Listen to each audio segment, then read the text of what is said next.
তারপর কি বললাম আমি ভুলেই গেছি, বলে দাও। কয়েকদিন আগে বিয়ে হলো, তো নতুন জামাই আর বোনও আসছে। মানে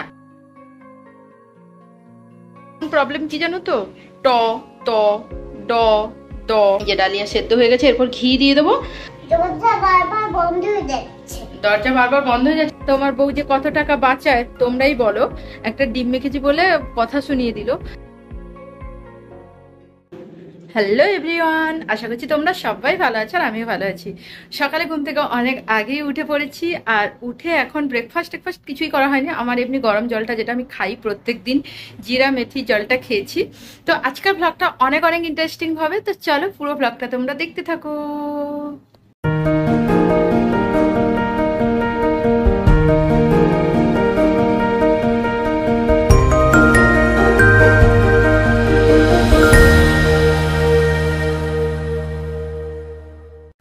জানো সকাল থেকে কুহু ঘুম থেকে উঠে একদম কিউট কিউট সেজে ঘুরে বেড়াচ্ছে।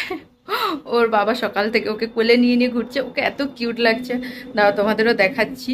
আর আমাদের বললাম যেটা ব্রেকফাস্ট করা হয়নি এখনো কিছু, তো সকালে ভেবেছি এমনি মুড়ি টুড়ি বাবা আর কোরককে খেতে দেবো। আর আমি এখনো জানি না যে কি খাবো। ডুগুকে যেমন দুধ কর্নফ্লেক্স দিয়ে দিলে ওরা খেয়ে নেয়, কলাও আছে। আমি এখনো ডিসাইড করিনি আমি কি খাবো। আর আজকে আমাদের না তমলুকও যাওয়ার কথা আছে, একটা এক্সিবিশন আছে তমলুকে। তো আজকেও যেতে পারি আবার কালও যেতে পারি। যদি ওটা 3 দিন ধরে হচ্ছে, শুক্র শনি রবি, আজকে হচ্ছে শনিবার, রবিবার লাস্ট ডেট। মানে কাল আমরা যাব ভাবছি, বা আজকেও যেতে পারি। আজকে বোনও আসছে, বোনের বরও আসছে। জানো বোনের কয়েকদিন আগে বিয়ে হলো, তো নতুন জামাই আর বোনও আসছে। মানে আমাদের বাড়িতে আসছে না, আসছে তমলুকে একটা কাজে ডাক্তার দেখাতে, মানে বোনেদের নয়, অন্য একজন তাদের রিলেটিভকে নিয়ে আসছে। তো আমি বলেছিলাম এখানে আসতে, কিন্তু ওরা বললো যে না এখানে তো আসতে পারবে না, একদম কম সময়ের জন্য আসছে, আমাদের যেতে বলছিল। তো আমি মানে আমার খুব যাওয়ার ইচ্ছে, কোরকেরও যাওয়ার ইচ্ছা আছে, কিন্তু কোরকের একটু কাজ আছে। তো এখনো ঠিক করতে পারি না। আমি যদি যাই, আমি যদি দেখা করতে যাই তাহলে এক্সিবিশনটাও মানে ভিজিট করে নেবো আর দেখাও হয়ে যাবে। আর কালকে আর তাহলে যেতে হবে না। আর যদি না হয় তাহলে ভাবছি যে কালকে যাব তমলুক, আজকে আর দেখা হবে না। তো জানি না, যদি যাই তাহলে তো ভ্লগটা অনেক অনেক ইন্টারেস্টিং হবে। বোন আসছে আর বোনের বর আসছে, আমার ছোট বোনও আসছে। ওরা আসলে আমার বোনের জন্মদিন ছিল গতকাল, তো ওরা আমার বাপের বাড়িতেই এসছে।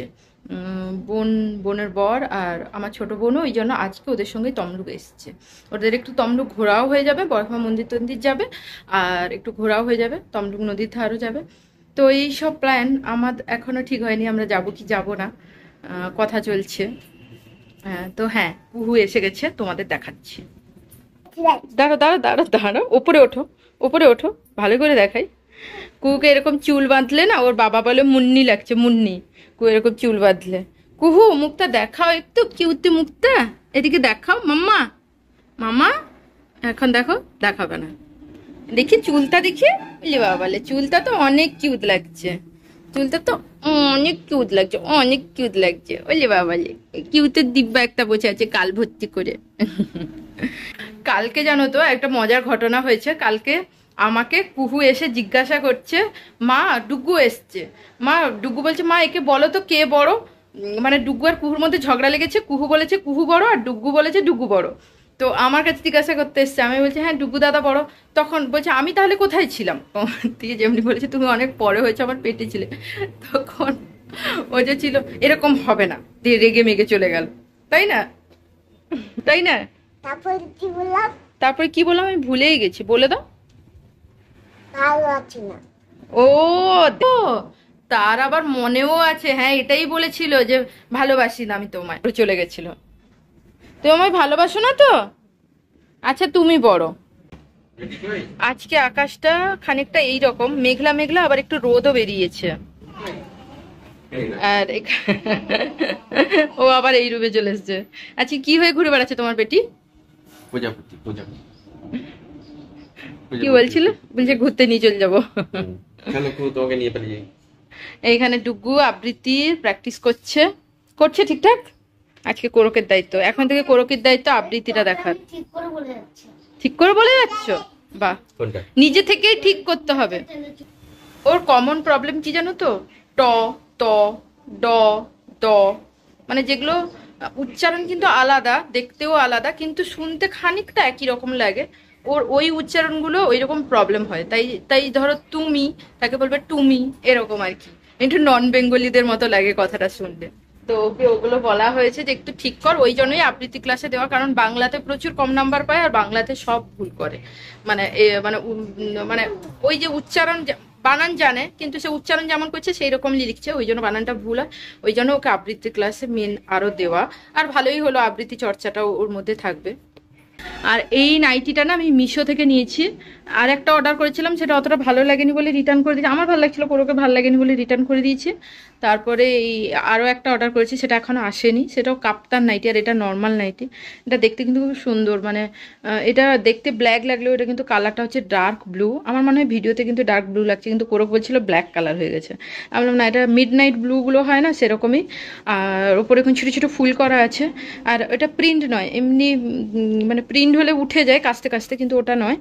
আর খুব সুন্দর দেখতে। তো এটা নিয়েছি, আর একটাও আসবে, সেটাও শেয়ার করবো। সেটা কাপ্তান, সেটা একটু দামি, তো সেটাও দেখাবো। এখানে আমি করছি ডালিয়া, তো ডালিয়াটা আমি তেলে এখন ভাজছি। আর এখানে এই যে সবজি, সবজিগুলো আমি কড়াই একটু নেড়ে নেবো, তারপরে কুকারে তুলে দেবো। এখানে সবজির মধ্যে আছে বাঁধাকপি, ক্যাপসিকাম, পটল, কুমড়ো, গাজর, একটু কাঁচা লঙ্কাও নিয়েছি, আর সঙ্গে একটু সয়াবিনও নিয়েছি।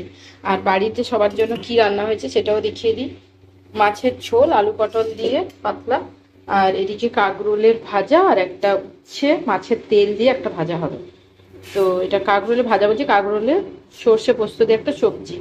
আর আমার জন্য ডালিয়া করছি, আমি আর মা হয়তো ডালিয়া খাবো, মা এখন জানি না। আমি ডালিয়া একটু বেশি করেই করছি। আর এখানে কাকিমা পেঁয়াজ টেঁয়াজ আমাকে কেটে দিচ্ছে, আমার রান্নাটা এবার বসাবো।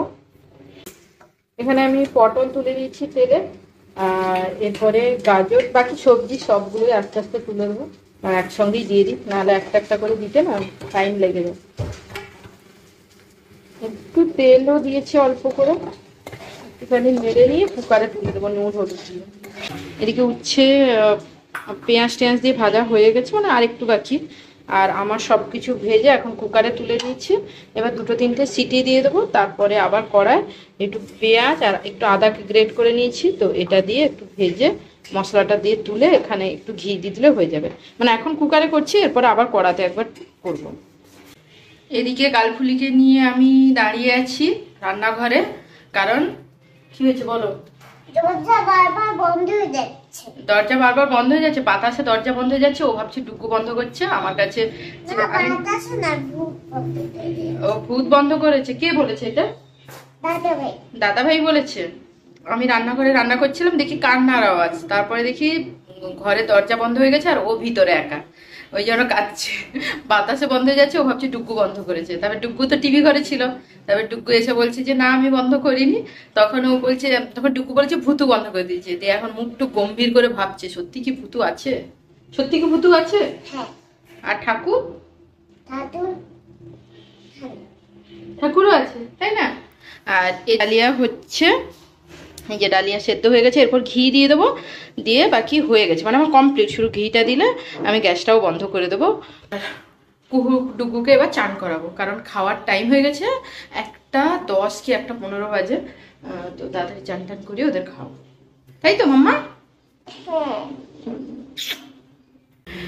ঘন কালো একদম মেঘ করে গেছে, আর বৃষ্টিও হবে মনে হচ্ছে। আকাশটা তোমাদের দেখা, এই যে দাঁড়াও, একদম ঘন কালো মেঘ করে আছে। এটা বললাম বৃষ্টিও হবে মনে হচ্ছে।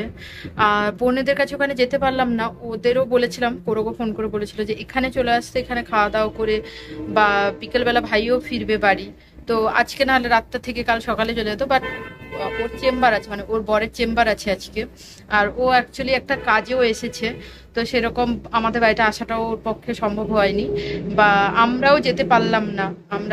আমার তো খুব যাওয়ার ইচ্ছে ছিল, কোরকেরও যাওয়ার ইচ্ছে ছিল। কোরক বলছিল আসলে ডুগুর বিকালবেলা হচ্ছে আবৃত্তি ক্লাস, আর হয়তো বন্ধ করে দিতাম, অনেক সময় তো বন্ধ করে দিই, যেহেতু পরের উইকেই ওর কম্পিটিশান আছে, তাই এই উইকটা বন্ধ করা যাবে না, কারণ ম্যাম বলেই দিয়েছে যে সবাইকে একদম আসতে টাইম মতো। আর তো সেই জন্য একটু মনটাও খারাপ, যেতে পারলাম না। আর কি বলতো, আরেকটা কি বলতো, 2-3 ঘন্টার জন্য গিয়ে না, মানে আমরা হয়তো খেয়ে দিয়ে এখান থেকে বেরোলাম, 2-3 ঘন্টা ওখানে গিয়ে ঠিক মানে সেই জমবে না, মানে মনটা আরো বেশি খারাপ হবে। তাই ভাবলাম যে এইবারে থাক, পরের বারে আমাদের বাড়িতে এখানেই আসতে হবে আগে। আর তো ওই রকম ভাবে হয়নি বলে আমি বললাম এমনিতে ওরা আসবে, কারণ বিয়ের পর বোন বা নতুন জামাই আমাদের বাড়ির, তো এখনো আসেনি আমাদের বাড়িতে, তো অবশ্যই আসবে। তা ওই একটা ব্যাপার আর কি, যে এই সময়টা এলো না, একটু অসুবিধাও ছিল, আর আমরাও যেতে পারলাম না আমাদের অসুবিধার জন্য। আমার একটু মন খারাপ, ভালোও লাগছে না, বোন এত কাছে এসে। আমি বারবার ওকে ফোন করছি, কোথায় ঘুরছিস, কোথায় কি ব্যাপার। যদিও খুব রোদ ছিল সকাল থেকে, আর এখন একদম ঘন কালো মেঘ উঠেছে, বৃষ্টি হবে। ওয়েদারটা বেশ একটু ঠান্ডা হয়েছে, 2 দিন ধরে ভালোই রোদ বেরিয়েছে, ভালো হয়েছে, মানে কয়েকদিন ধরে বৃষ্টি হলে না, তারপরে 2-3 দিন রোদ বেরোলে ভালোও লাগে। আবার এখন যেমন 2-3 দিন গরম ছিল একটু, এখন যেহেতু বৃষ্টি হচ্ছে ভালো লাগছে দেখতে। তো এইসব ব্যাপার স্যাপার বলি। পরি পরি কোথায় যাবে? মা বাড়ি। আমারই কার সঙ্গে? দাদার সঙ্গে। দাদার সঙ্গে? দাদাই হাত ছেড়ে কার সঙ্গে যাবে না কোথাও, বুঝতে পারলে? সবার সঙ্গে কথা বলবে কিন্তু কারো কারো কাছে। Okay?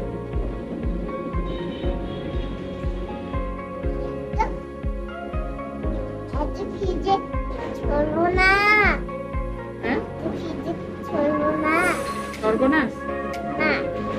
কেন দেখো, মামাকে দেখো, এদিকে দেখো, এদিকে দেখো, দেখেছো চুলটা পুরো কত বড় হয়েছে, তাই না?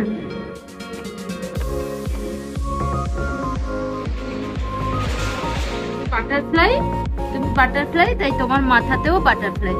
কুহু এখন কোথায় যাবে? দাদাইয়ের সঙ্গে বেরু বেরু করতে। না মা বাড়ি। না মা বাড়ি? দাদা ভাই গেছে আবৃত্তি ক্লাসে, আর কুহু এখন দাদাইয়ের সঙ্গে এখানে বেড়াতে যাবে, ঘুরতে যাবে, তাই তো? আচ্ছা টুপ পরানো হয়নি, বসো, টুপটা পরিয়ে দিই, বসো।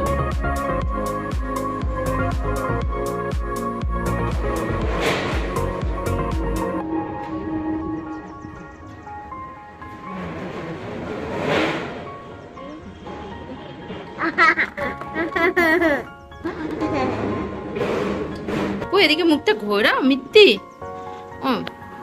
ওই ওই মুখটা ঘোরা। তো দাদাইয়ের সঙ্গে বেড়াতে যাবে, তাই কুহু পুরো রেডি। না মা বাড়ি যাবো। মামা বাড়ি যাবে আমাকে ছাড়া? তো কুহু এখানে রেডি, বাবার সঙ্গে বেড়াতে যাবে। না বেড়াতে যাবো, মা বাড়ি যাবো। আচ্ছা মা বাড়ি যাবে, টাটা, বেরু বেরু করে আসো। দাদা ভাই নেই, তুমি একা বেরু বেরু করে আসো। আমিও এক্ষুনি বেরোবো যোগা ক্লাসে, 5:15 হয়ে গেছে, 5টায় টাইম থাকে, আমি 10 মিনিটের ভিতরে আমিও রেডি হয়ে বেরিয়ে যাবো। তো আমিও রেডি হয়ে গেছি, যোগা ক্লাসে যাব। অনেক আগেই কুহু বেরিয়ে গেছে বাবার সঙ্গে, আর আমি চান টান করে রেডি হয়ে বেরোলাম। আর ডুগ্গু বলেছে যে, মানে কোরককে আমি বলেছি ডুগ্গুর আবৃত্তি ক্লাস হয়ে গেলে, কারণ 1 ঘন্টা ওর আবৃত্তি ক্লাস হয়, আর আমাদের যদি 2 ঘন্টা যোগা ক্লাস হয়, তো ডুগ্গুকে বলেছি যোগা ক্লাসে ছেড়ে দিয়ে আসতে। তো আমি রেডি হয়ে হচ্ছে, এমনি কুর্তি পরেই যাই আমি, আর ভেতরে এমনি টপস নিয়ে নিই, যেটা পরে আমি যোগা করি। হ্যাঁ আমি রেডি, এবার বেরোই, একদম বাড়িতে এসে কথা হচ্ছে। আমরা চলে এসেছি বাড়ি। আর যেদিন আমি যোগা ক্লাস থেকে আসি না, আমাকে প্রচন্ড টায়ার্ড লাগে, কারণ 2 ঘন্টা ধরে এক্সারসাইজ করা হয়। আজকেও আমি যদিও দেরি করে গেছি, কিন্তু ফিরেছি এই 7:30। ফুল এক্সারসাইজ করি ওখানে, আর খুব ভালো একটা সময় কাটে, মানে এক্সারসাইজও করি, গল্পও হয়। তো এসে দেখি কোরগো চলে এসছে, আর ডুগুকে তো ওখানে ছেড়ে দিয়েছিল, ডুগু আমার সঙ্গেই এলো। আর এদিকে কুহু এসে টিভি দেখছে, তাই তো কুহু? কুহু নতুন জুতো পরেছিল বলে তার পাটা একটু এরকম ছড়ে গেছে, দেখি মাম্মা দেখাও, পাটা এরকম ছড়ে গেছে। যাই হোক, ওরা দেখছে টিভি, আমি এখন টায়ার লাগছে তো একটুখানি বসি ফ্যানের তলায়। তারপর রাত্রিবেলা কি রান্না টান্না হয়েছে দেখাবো। আর এখানে যে আওয়াজ হচ্ছে, কুহু গেছে ঘুমিয়ে অনেক আগেই, সারা দুপুর ঘুমোয়নি, ওই জন্য তাড়াতাড়ি ঘুমিয়ে গেছে। আর এই যে ডুগু আবার বনুকে আদর করতে এসছে, এখন ডুগু নিচে ঘুমোতে যাবে, তাই না? আদর করে দিয়েছো বনুকে? আচ্ছা আজকে রাত্রিবেলা কি রান্না হয়েছে সেটা তোমাদের দেখাবো বলেছিলাম, যেটা আমি দাঁড়া একটু দেখিয়ে দিয়ে আসি, তারপরে ভ্লগটা এন্ড করে দেবো। তো মিষ্টি বলেছিলাম ওকে মিষ্টি। আর আজকে রান্না হয়েছে রুটি আর আলু কষা। বাবা মায়ের খাওয়া হয়ে গেছে, বাকি কোরক কোরক রেস্টুরেন্টে গেছিলো, রেস্টুরেন্ট থেকে আলু কষা, এটা কারি পাতা টাতা দিয়ে তৈরি। তো কোরক রেস্টুরেন্ট, দাঁড়াও সেই ঘরে যাই নাহলে অন্ধকার অন্ধকার। তো কোরক রেস্টুরেন্ট গেছিল, ওখানে ফিশ কাটলেট খেয়েছে, তাই ওর এখনো খিদে পায়নি। ওর এখনো খাওয়া দাওয়া হয়নি, বাকি আর সবার খাওয়া দাওয়া হয়ে গেছে। এবার খেতে দিয়ে দেবো? আচ্ছা ঠিক আছে। এখন 10টা, যে 10:30 বাজে। আর কুহু এখানে ঘুমিয়ে গেছে, আর ডুগু নিচে শুতে যাবে। তার বলুকে ওর আদর করাও হয়ে গেছে।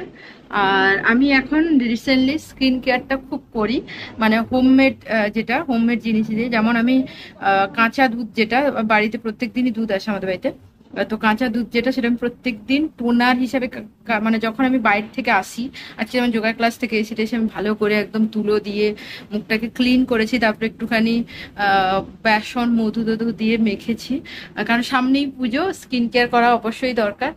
এমনি প্রোডাক্ট তো আছে, আগে যখন এত প্রোডাক্ট তো মাখতাম না, তখন কি করতাম, তখন এমনি বাড়ির যা প্রোডাক্ট থাকতো আমি তাই দিয়ে স্কিন কেয়ার করতাম, কখনো আলুর খোসা, কখনো মুসুর ডাল বাটা, কখনো বেসন, এইসব দিয়ে করতাম। বাট হ্যাঁ, এখন ওগুলো অতটা করা হয় না, মানে সময় হয় না। কিন্তু আমি রিসেন্টলি আবার স্কিন কেয়ার করা, মানে প্রোডাক্ট যেটা নিয়ে করি সেটা তো করি, তাছাড়াও হোমমেড জিনিসগুলো দিয়েও আমি স্কিন কেয়ার করছি রিসেন্টলি। তো মুখটা দেখো আমার, মানে আমি মুখে কিচ্ছু মাখিনি, মুখটা আমাকে বেশ গ্লো করছে, আমার তো মনে হচ্ছে। আর হ্যাঁ, চুলেও এখন আমি ডিম লাগাই, কখনো কখনো কি বলে ওটাকে, টক দই মাখি, মানে হেয়ার কেয়ারটাও করি, না হলে না চুলটা দেখো এখন অনেকটা না এত সফট হয়েছে, এত নরম হয়েছে, আমার খুব ভালো লাগে এখন, মানে চুলটা এখন আমার খুব ইচ্ছে চুলটা অনেকটা বড় করব। বড় ডিমেটাম 7 টাকা। তোমার বউ যে কত টাকা বাঁচায় তোমরাই বলো, একটা ডিম মেখেছি বলে কথা শুনিয়ে দিল, কত যে টাকা বাঁচায়। আমি পার্লার যাই না, হেয়ার স্পা করি না, হেয়ার স্মুথনিং করি না, কিছুই করি না, এমনি নর্মাল ট্রিটমেন্ট করি। আমি এমনিও পার্লার যাই না, ফেশিয়াল টেশিয়াল খুব একটা করি না, ওই পুজোর সময় একবার করলাম বা কোনো বিয়ে বাড়ি ওকেশন পড়লো ওই রকমই করি, না হলে আমি করিই না। হ্যাঁ, তাতে কত কথা শুনিয়ে দিল। তো যাই হোক, আজকের ব্লগটা এইটুকুই, আশা করছি এই ব্লগটাও দেখতে তোমাদের অনেক অনেক ভালো লাগবে। তো চলো এখনকার মতো টাটা।